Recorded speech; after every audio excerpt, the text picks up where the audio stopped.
Good evening. This Good Friday in the year 2021. Some of us started this week on the evening of Palm Sunday gathering for the Stations of the Cross. Something that many of us used to do all the time. Well, not all the time, but certainly at least on Fridays, and certainly, if nothing else, on First Fridays. And often in Lent.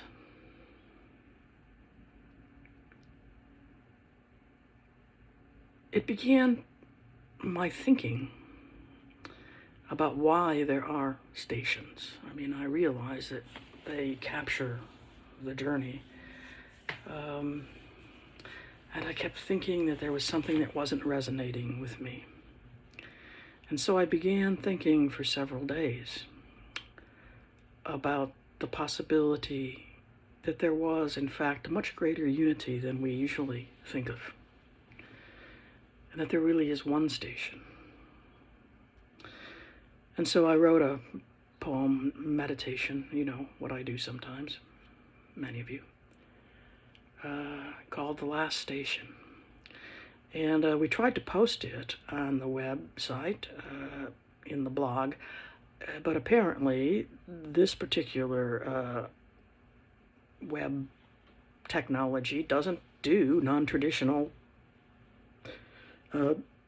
paragraphing or punctuation or lines. So I will be sending to some of you, at least on the email list, the original for tonight, and I will share with you the way I would read it if I were with you. And it's called The Last Station. On the way of the cross, we find ourselves at the cross, which is, after all, the only station there is or ever was. The rest is not prelude, but is of a piece. And in each piece we find the cross and find the persons who were there at the cross. And we learn what we should have seen before.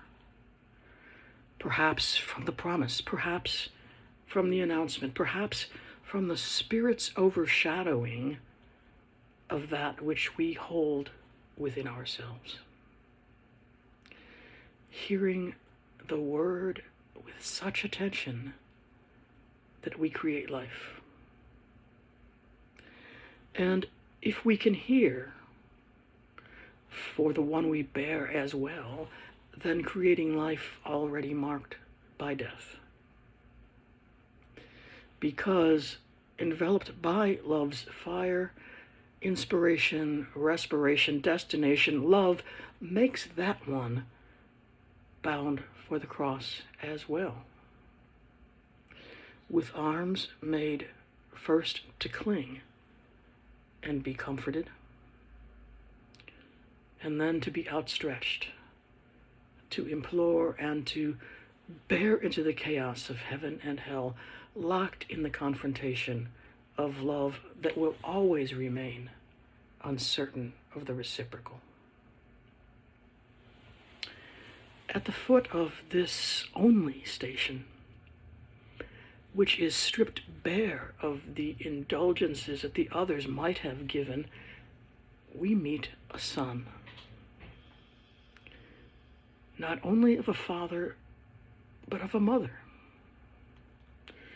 I am not sure that is what was intended, but so much was intended, and even we were intended, and intended to be there, to be here, between the barren earth and the overwhelming sky. Listening to the crowds, but hearing the cries of the crucified, each of them, all of them, only one redemptive, but all suffering and in need of mercy. And what does that mean, we ask? Here at this station, this final station, this solitary station, we know the Father God to whom he prayed so often alone, and with whom he said he was one, but who did not come at the last, or was the last, his actual coming. The Father God would survive this outpouring. The Father God who would cross the boundaries of the heights and the innermost depths of the temple when even creation tore at the veil. But the mother also there, and who he could see, who we could see. The mother would weep, and she would age with every step he took, and who sank closer to her own end as he was raised to his. The Father was about redeeming the world. The mother was about saving her son. The son cried out to the Father, questioning abandonment. The mother stood at the foot of the cross with the women helpless, as the crucified one was helpless and captive of his destiny.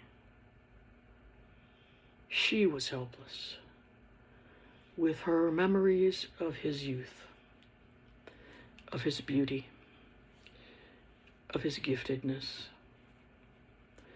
of the ways in which all that was ever holy was somehow captured in him and let loose on the wilderness of a world so desperate for what they did not know was him. There is only one station. For both Father God and earthly woman, it was always known. But both, I believe, with such imperfect faith, desired it to be otherwise. To have one station in which they could look forward to rejoicing and holding in their arms a vibrant prophet who might somehow bring life, as on that glorious mountaintop, shining like the sun with Moses and Elijah, and who did not die at this station. But is that not what all mothers and many fathers, even those who are also God, so desperately desire?